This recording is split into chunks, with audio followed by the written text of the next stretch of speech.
الحمد لله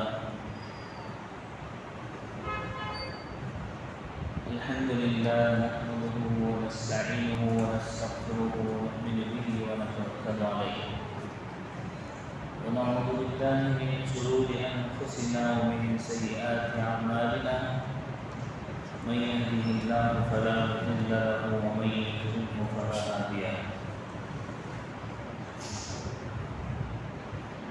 ونشهد أن لا إله إلا الله وحده لا شريك له ونشهد أن سيدنا وسندنا وشفيعنا وحبيبنا ومولانا محمدا عبده ورسوله. أما بعد فأعوذ بالله من الشيطان الرجيم. بسم الله الرحمن الرحيم.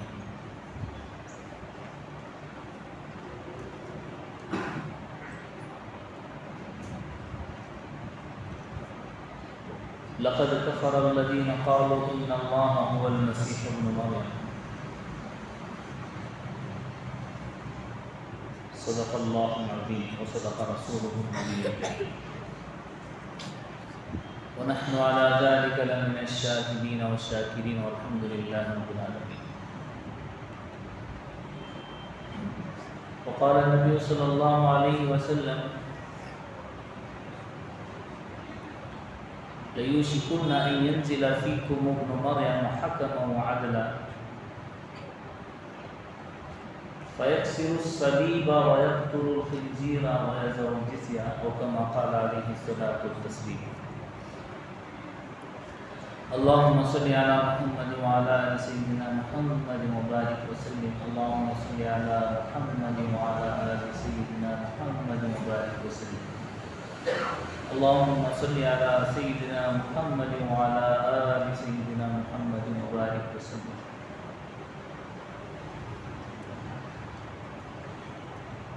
حضرت عیسیٰ علیہ الصلاۃ والتسلیم سے متعلق ہم نے پچھلے جمعہ آپ کی پیدائش اور آپ کی زندگی کے ابتدائی مراحل کے کچھ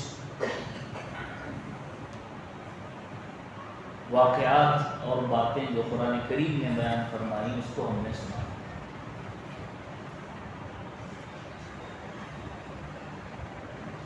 اور یہ بتایا تھا کہ اللہ رب العزت کی ایک قدرت ہے اور اللہ رب العزت کی ایک سنت ہے. اللہ تعالیٰ دنیا کے نظام کو سنت کے موافق چلاتے ہیں اور کبھی اپنی قدرت کا مظاہرہ بھی فرماتے ہیں.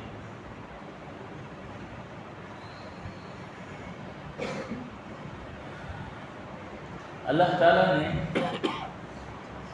ہر نبی کو اپنے زمانے کی سب سے بہترین طاقت دے کر بھیجا. اللہ تعالیٰ نے ہر نبی کو اپنے زمانے کی سب سے بہترین طاقت والی چیز دے کر دنیا میں بھیجا.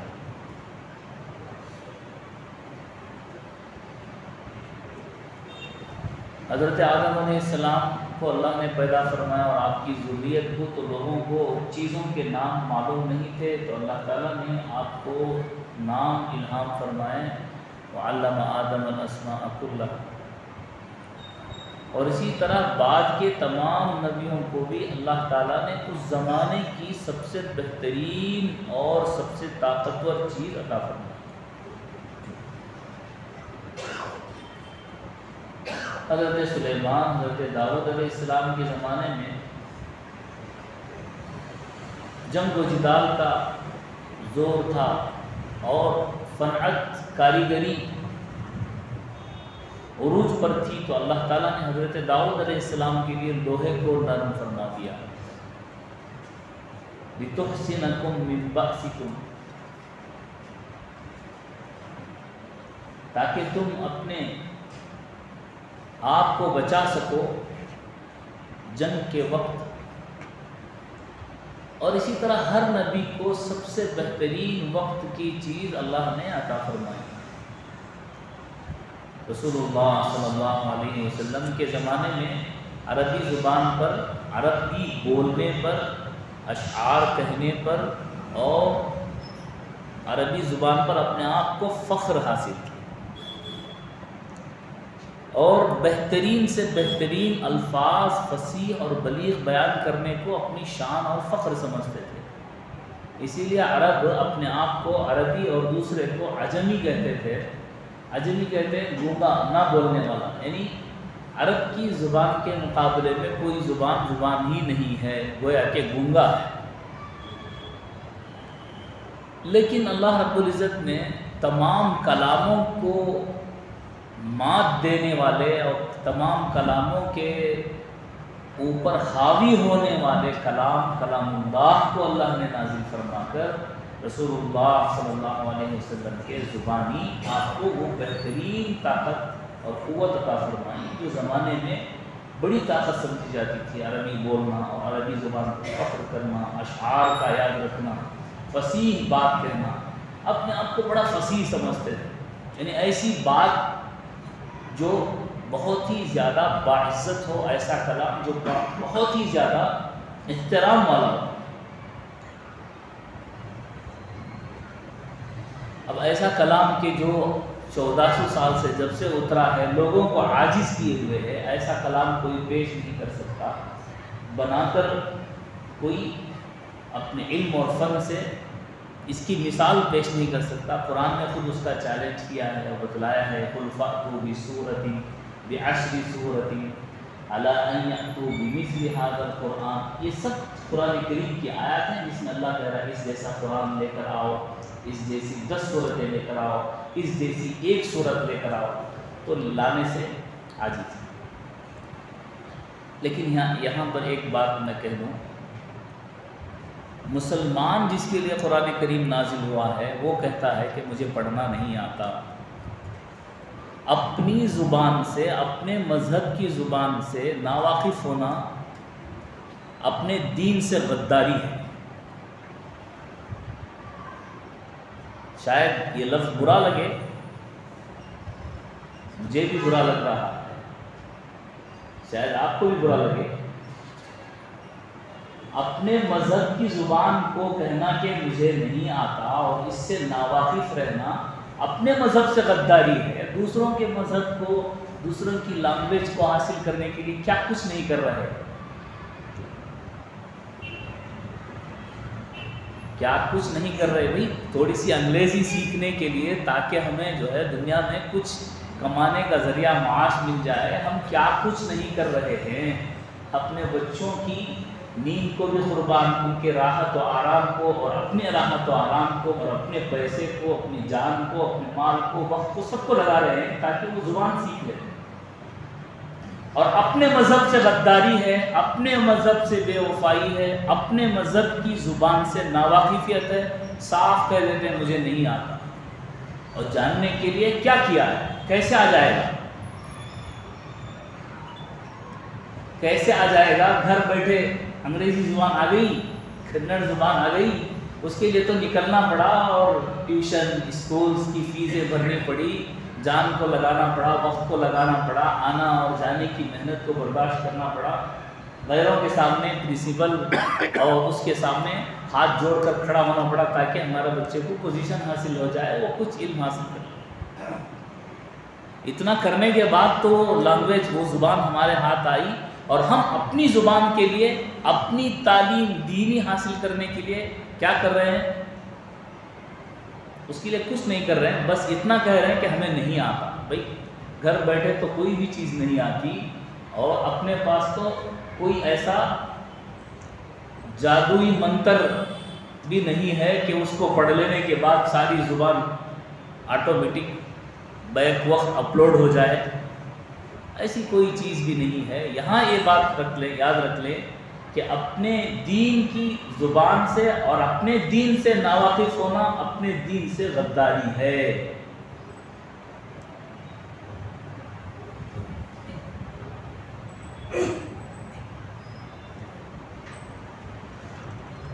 لیکن یہ میرا موضوع نہیں ہے، لیکن بیچ میں یہ بات کہنا مناسب سمجھ رہا تھا، اس لیے کہہ دیا۔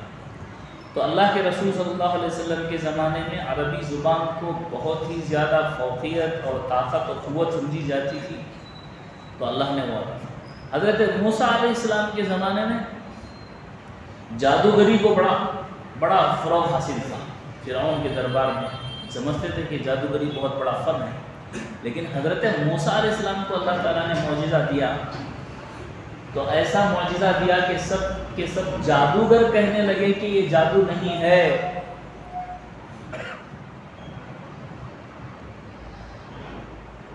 ہر فن والے کو فن والا ہی پہچانتا ہے. ولی را ولی کی شناخت، قلندر کو قلندر ہی پہچانتا ہے. حضرت موسیٰ علیہ السلام کے سامنے جادوگر پیش ہوئے. فرعون نے کہا کہ کل تمہارا مقابلہ ہوگا لوگوں کے سامنے، اعین الناس، تمام مجمع کے سامنے. تو آؤ آپ بھی اور میں بھی جادوگروں کو لاتا ہوں، تمہارے جادو کو پیش کرو اور ہمارے جادو کو بھی پیش کرتے ہیں. لیکن سب سے پہلے جادوگروں نے اپنے جادو کا مظاہرہ کیا تو میدان میں سارے سانپ ہی سانپ بھر گئے. لیکن جب حضرت موسیٰ علیہ السلام نے اپنے عصا کو ڈالا تو جادوگروں کو معلوم ہو گیا کہ یہ جادو نہیں ہے. دوسرے لوگوں کو جو اس فن کے ماہر نہیں ہوتے، فن والے نہیں ہوتے، ان کو پتہ کرنا اور ان کا نہ کرنا اور پتہ کرنا کوئی حیثیت نہیں رکھتا. مثال کے طور پر انجینئر کے سامنے کوئی بات کر رہا ہو تو انجینئر بات کرے تو پہچان جاتا ہے کہ یہ فن والا ہے، کہ اس ٹاپک کی بات کر رہا ہے. کام والے کو کام والا پہچانتا ہے. یہاں ایک بات اور عرض کرتا ہوں. آج کل لوگ قرآن کی تفسیر ایسے لوگوں سے سنتے ہیں جن کی نہ داڑھی ہے نہ مونچھ ہے، نہ ٹوپی ہے نہ سنت ہے نہ کچھ ہے، نہ کہیں سے فارغ ہوئے ہیں نہ کہیں پڑھے ہوئے ہیں. تو لوگوں کو کہا جائے کہ بھئی ان کی باتیں تم سن رہے ہو، ان سے قرآن حاصل کر رہے ہو، تو کہتے ہیں حضرت یہ بات تو اچھی کر رہے ہیں، بات تو صحیح کر رہے ہیں. میرے بھائی، کوئی حدیث لینا ہوتا تھا تو پہلے محدثین حدیث والے کو چیک کرتے تھے کہ کون ہے اور اس کا بایو ڈاٹا نکالتے تھے اور یہ دیکھتے تھے کہ کہیں کبھی اس نے بازار میں کھڑے ہو کر پانی پیا ہے یا جو ہے شربت پیا ہے یا کوئی ایسا کام کیا ہے جو لوگوں میں عیب سمجھا جاتا ہو. کیا سمجھا جاتا تھا؟ مثلا ننگے سر پھرنا عیب سمجھا جاتا تھا، بغیر سر پر کپڑے اور ٹوپی کے عیب سمجھا جاتا تھا. تو محدثین حدیث کو لینے کے لیے اگر ان کے پاس کوئی حدیث ہے کہ میں یہ بیان کرتا ہوں کہ میں نے ان سے سنا اور انہوں نے ان سے اور انہوں نے صحابی سے، انہوں نے رسول اللہ صلی اللہ علیہ وسلم سے یہ بات سنی ہے، طلب العلم فریضۃ علی کل مسلم، یہ حدیث ان صاحب کے پاس موجود ہے، تو ان صاحب کا پہلے بایو ڈاٹا حاصل کیا جاتا تھا کہ یہ کون ہیں. کہیں اپنے عقیدے کو فروغ کرنے کے لیے کوئی حدیث تو نہیں گڑی ہے، کہیں بازار میں یہ بےہودہ کام تو انہوں نے نہیں کیا ہے. ایک محدث پہنچے ایک حدیث لینے کے لیے ایک محدث کے پاس، انہوں نے دیکھا کہ گھوڑا وہاں پر ہے اور یہ جو ہے اسے اشارہ کر کے بلا رہے ہیں، جیسے کبھی ہم بھی بلاتے ہیں بچے کو بھی، یہ لے لے بیٹا یہ لے لے، یا کسی جانور کو بلانا ہے تو ہم جو ہے اشارہ کر کے بلاتے ہیں. تو انہوں نے دیکھا کہ ان کے ہاتھ میں کوئی ایسی چیز نہیں ہے جو گھوڑے کو کھلانے کے لائق ہے، مثلا چارہ وغیرہ، صرف ہاتھ کے اشارے سے کہہ رہے تھے.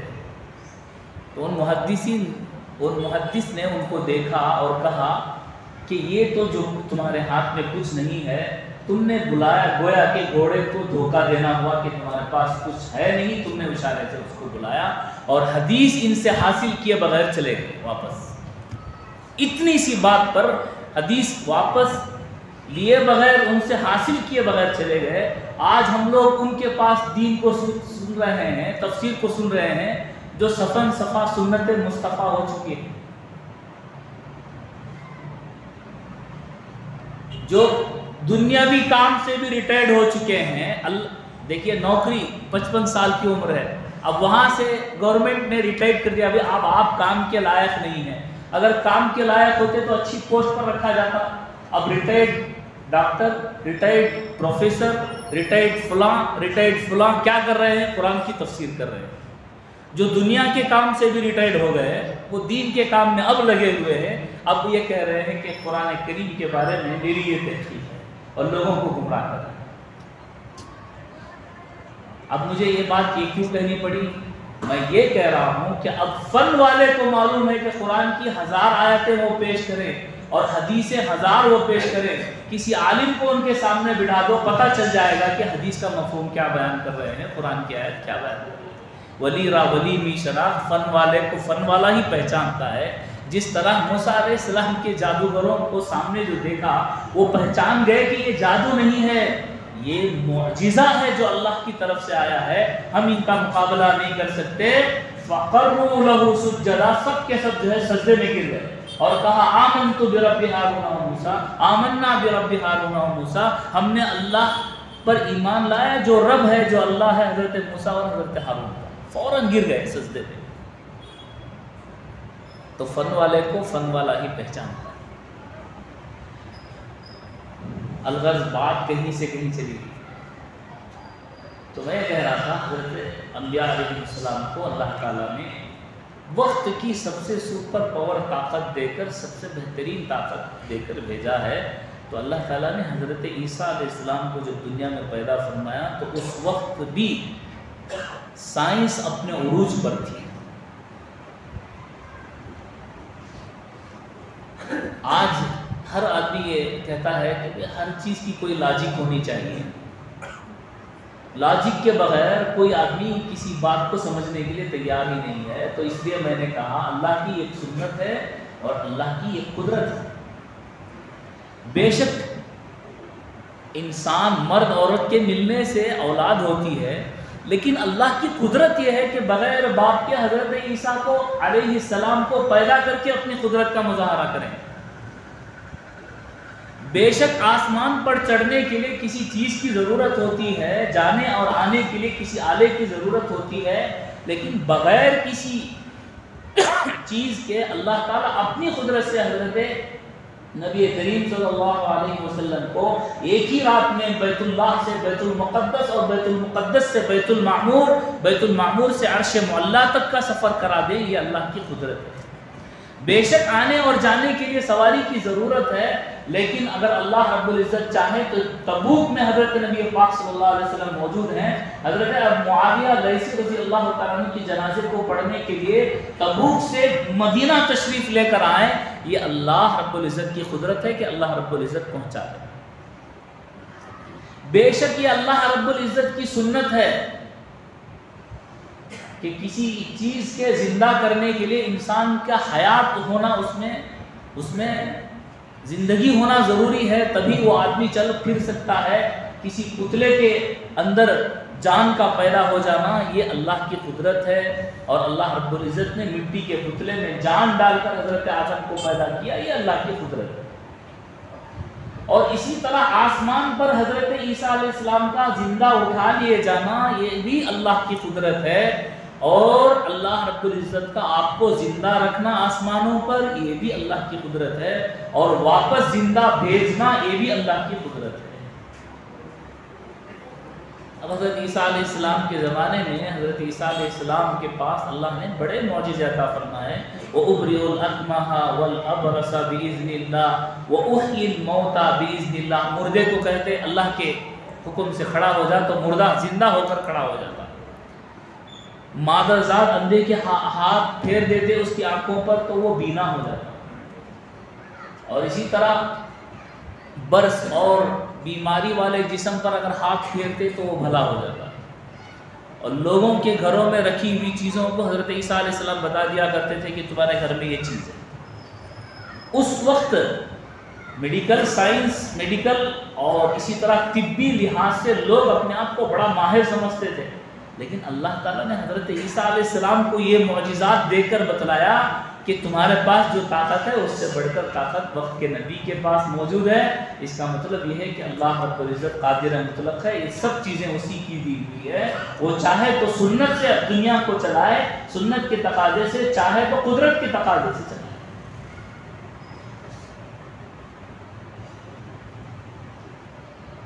اور ایک اہم بات میرے ذہن میں یہ بات آئی کہ اللہ تعالیٰ حضرت عیسیٰ علیہ السلام کو ہی آخر زمانے میں کیوں بھیجیں گے؟ ایک ہفتے 2 ہفتے تک، تقریباً 2 ہفتے تک میں اس پر غور کرتا رہا، ڈھونڈتا رہا، تلاش کرتا رہا۔ بہت تلاش کیا، بہت تلاش کیا۔ انبیاء تو بہت سے ہیں، بہت سے نبی ہیں، حضرت ابراہیم خلیل اللہ ہیں، حضرت موسیٰ ہیں، کلیم اللہ ہیں، حضرت بہت سے اولو العزم پیغمبر بھی ہیں، لیکن اللہ تعالیٰ نے حضرت عیسیٰ علیہ السلام کو کیوں چنا کہ وہ آخر وقت میں آئے، اور کیوں زندہ اٹھا لیا اللہ رب العزت نے؟ تو اس کو تلاش کرتے کرتے ہمارے علماء میں سے بہت سی حکمتوں کو بیان کرنے والے الحمدللہ ان سے بھی یہ بات مل گئی، اور مجھے بھی یہ بات معلوم ہوئی کہ اللہ رب العزت نے جب سائنس اور میڈیکل کی ترقی کا عروج کا زمانہ تھا، حضرت عیسیٰ علیہ السلام کو اللہ تعالیٰ نے دنیا میں پیدا فرمایا تھا، اپنی قدرت کا مظاہرہ کیا، آنے والے وقت میں بھی ایسا ہی ہوگا۔ جیسے آج کل لوگ کسی بھی بات کو لاجک کے بغیر سمجھنے کے لیے تیار ہی نہیں، جیسے حضرت نبی پاک صلی اللہ علیہ وسلم کو اللہ نے معراج عطا فرمائی، آپ آسمانوں پر جنت اور جہنم کی سیر کر کے واپس آئے ہیں۔ آج کل کے فارورڈ مائنڈ والے لوگ، انٹلیکچل طبقہ، یہ بات ماننے کے لیے تیار نہیں، یہ کیسے ہو سکتا ہے؟ اس لیے کہ اس کی لاجک سمجھ میں نہیں آ رہی۔ تو اب اس کی کیا لاجک سمجھ میں آئے گی کہ اللہ نے حضرت مریم کے پیٹ میں حضرت عیسیٰ علیہ السلام کی پیدائش فرمائی بغیر باپ کے؟ اب اس کے لیے کوئی لاجک ہے؟ کہا جائے گا کہ اللہ کی عادت تو یہی ہے کہ ماں باپ کے ساتھ اولاد ہوگی، لیکن قدرت یہ ہے کہ اللہ چاہے تو بغیر باپ کے بھی اولاد کو پیدا کر کے بتا دے کہ قادر مطلق وہ ہے۔ تو لاجک سمجھ میں آئے یا نہ آئے، اللہ کی قدرت ہے کہ اللہ اگر پہنچانا چاہے تو پہنچا دے۔ اب قرآن کی صریح آیت سبحان الذی اسری بعبدہ لیلا من المسجد الحرام الی المسجد الاقصی، پاک ہے وہ ذات جو لے گئی اپنے بندے کو، یعنی اللہ کے حبیب صلی اللہ علیہ وسلم کو مسجد اقصی سے مسجد حرام سے مسجد اقصی تک، اور پھر اس کے بعد ساتوں آسمانوں تک۔ تو یہ اللہ کی قدرت ہے، ہمیں سمجھ میں آئے یا نہ آئے اللہ کی قدرت کو۔ اب آگے ایسا ہی زمانہ آئے گا کہ سائنس کی ترقی ہوگی۔ اب آپ دیکھ رہے ہوں گے کہ دجال جب نکلے گا، اس کا عروج ہوگا، تو بعض احادیث میں یہ بات ہے کہ وہ مردوں کو زندہ کرے گا۔ کلوننگ کرنا آج سائنس کا ایک بہت ہی زبردست میدان اور فیلڈ بن گیا ہے، اگرچہ کہ حکومتی طور پر اس کی اجازت کلوننگ کی نہیں دی جا رہی ہے، لیکن در پردہ یہ لوگ سب کچھ تجربات کر رہے ہیں۔ یہاں تک کہ موسم کی تبدیلی، اچانک طوفانوں کا، زلزلوں کا آنا، چھیڑ چھاڑ، یہ تمام چیزیں اسی دجال کے آنے سے پہلے کی علامت ہے۔ یہاں تک کہ اس کے آنے سے پہلے یا اس کی آمد پر ایک دن ایک سال کا جو ہوگا وہ اسی چھیڑ چھاڑ کی بنا پر ہوگا۔ یہ باتیں اندازہ ہیں، کوئی قرآن اور حدیث کی پرفیکٹ باتیں ہی نہیں ہیں کہ حضرت نے ایسا کہا ایسا ہی ہوگا، ایسا نہیں ہے۔ نہیں، حضرت آپ بولے تھے بیان میں، اس کے واسطے پتھر کی لکیر قرآن اور حدیث کی آیت نہیں ہے، یہ اندازہ ہے کہ ہو سکتا ہے وہ دنیا کی گریوٹی کو جو چل رہی ہے، جو سورج کی گریوٹی یہ ہے چلنے کا اپنا محور ہے، اس کو چھیڑ چھاڑ کے ذریعے سے روکنے کی کوشش کریں، جس کی وجہ سے ایک دن ایک سال کا ہو جائے، اور دوسرا ایک مہینے کا، اور تیسرا ایک ہفتے کا، اور باقی دن باقی معمول کی طرح ہوں گے۔ وہ 40 دن رہے گا، اس کے آنے سے پہلے وہ تمام دنیا میں سیر و سیاحت کرے گا، پھرے گا اور گھومے گا، ایسے معجزات دکھائے گا، موسم پر اس کا کنٹرول حاصل ہوگا۔ جیسے بہت سے لوگ اب جو ہے موسم پر کنٹرول حاصل کرنے کی بات کر چکے ہیں کہ جب چاہے وہ بارش کو برسانے کی پلاننگ کر سکتے ہیں، اسی طرح جب وہ آئے گا تو بارش کو برسائے، زمین سے غلہ اگانے کی کوشش کرے گا، مردوں کو زندہ کرنے کی کوشش کرے گا۔ یہاں تک کہ ایک حدیث میں آئے گا کہ ایک ایمان والے کو اٹھائے گا اور کہے گا کہ تمہارا بھائی، تمہارا دادا، تمہارا پردادا برسوں پہلے انتقال کر چکا تھا، دیکھ میں اسے زندہ کرتا ہوں، اور اسے اٹھائے گا، اٹھا کر کھڑا کرے گا۔ یہ بات ان خبروں سے نکال کر یا ان کی ذریعے سے، اس بایو ڈاٹا سے جو انسان کے اندر ہوتی ہے، انسان کے جنین میں ہوتی ہے، اس سے نکال کر لوگوں کی معلومات حاصل کر کے یا ان کے رشتہ داروں کو یا شیاطین ان باپ دادا یا رشتہ داروں کی شکل میں آ کر اس کے سامنے کھڑے ہو جائیں گے. وہ کہے گا کہ میں خدا ہوں. دجال کہے گا کہ میں خدا ہوں, مجھے تم خدا مان لو, دیکھو میں نے تمہارے باپ دادا کو زندہ کر کے کھڑا کر دیا. ایمان والا کہے گا کہ اللہ کے سوا کوئی معبود نہیں, تو دجال ہے اور کافر ہے, تجھے میں خدا ہرگز نہیں مانتا. تو ایک حکمت حضرت عیسیٰ علیہ السلام کے دنیا میں پھر اس زمانے میں واپس آنے کی یہ ہے کہ جب سائنس کی ترقی اور عروج ہوگا, اس وقت لوگ سائنس کو اور سائنس کے ماننے والوں کو خدا کے درجے میں ماننے لگیں گے. تو حضرت عیسیٰ علیہ السلام آ کر اس ماننے والے دجال اور کذاب کو ختم کریں گے اور اس کے فتنے کو ختم کریں گے اور اللہ کی قدرت کا مظاہرہ کریں گے.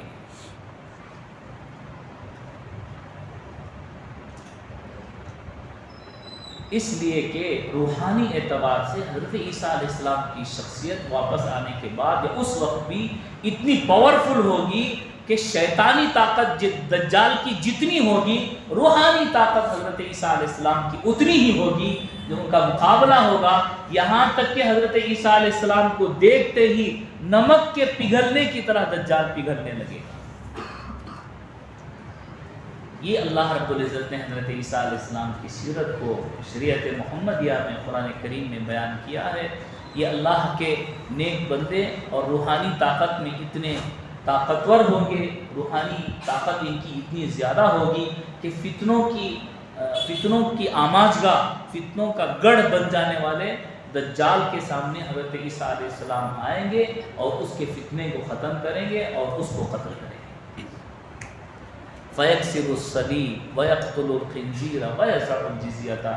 اللہ کے نبی صلی اللہ علیہ وسلم نے فرمایا ضرور بھی ضرور تم میں حضرت عیسیٰ علیہ السلام, حضرت ابن مریم نازل ہوں گے حاکم اور عادل بن کر.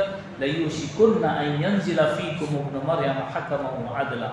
اور رہی بات آپ کی پیدائش پر, یہ جو تاریخیں ہیں عیسائیوں نے رکھی ہے, نہ یہ موسم ہے کھجوروں کے آنے کا جیسا قرآن بیان کرتا. حضرت عیسیٰ علیہ السلام کے پیدائش کے وقت حضرت مریم کو اللہ نے کہا کہ کھجور کے درخت پر کے پاس آئیں اور کھجور کھائیں. فَكُلِي وَاشْرَبِي وَقَرِّي عَيْنًا, اور اپنی آنکھیں ٹھنڈی کریں. تو کوئی موسم دسمبر میں دنیا کا ایسا نہیں ہوتا جہاں پر کھجوریں اگتی ہوں. تو یہ سب من گھڑت باتیں ان کی ہیں, عیسائیوں کے غلط عقائد ہیں. اور دوسری بات, نئے سال کے نام پر جتنے بے حیا کام, جتنے گناہ کے کام ہوتے ہیں, یہ سب حضرت عیسیٰ علیہ السلام کی تعلیمات ہرگز نہیں ہیں. عیسیٰ علیہ السلام کی تعلیمات وہ ہیں انی عبد اللہ آتانی الکتاب وجعلنی نبیا. تو اگر ہم کو بھی اپنے ایمان کو مضبوط کرنا ہے تو ان تمام فتنوں سے بچنے کے لیے سب سے پہلی بات تو اللہ کے حبیب نے فرمایا کہ جو کوئی سورہ کہف پڑھتا رہے گا وہ دجال کی فتنوں سے محفوظ رہے گا.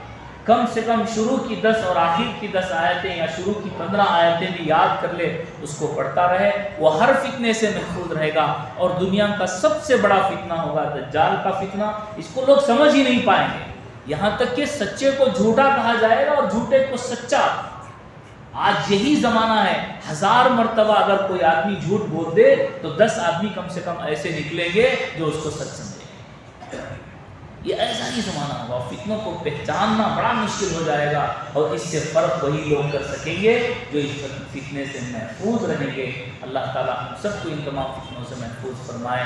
اس کا اہتمام کرنے کے لیے سورہ کہف کی تلاوت اور اسی طرح صبح و شام کی جو مسنون دعائیں ہیں, اعوذ بکلمات اللہ التامات, اسی طرح بسم اللہ الذی لا یضر, یہ تمام سنتیں ہیں. ان سنتوں کو اختیار کیے بغیر کوئی مومن بندہ اللہ کا ولی اور دوست نہیں بن سکتا, نہ اس کی دنیا محفوظ ہو سکتی ہے نہ آخرت. اللہ عمل کی توفیق عطا فرمائے. وآخر دعوانا الحمد للہ.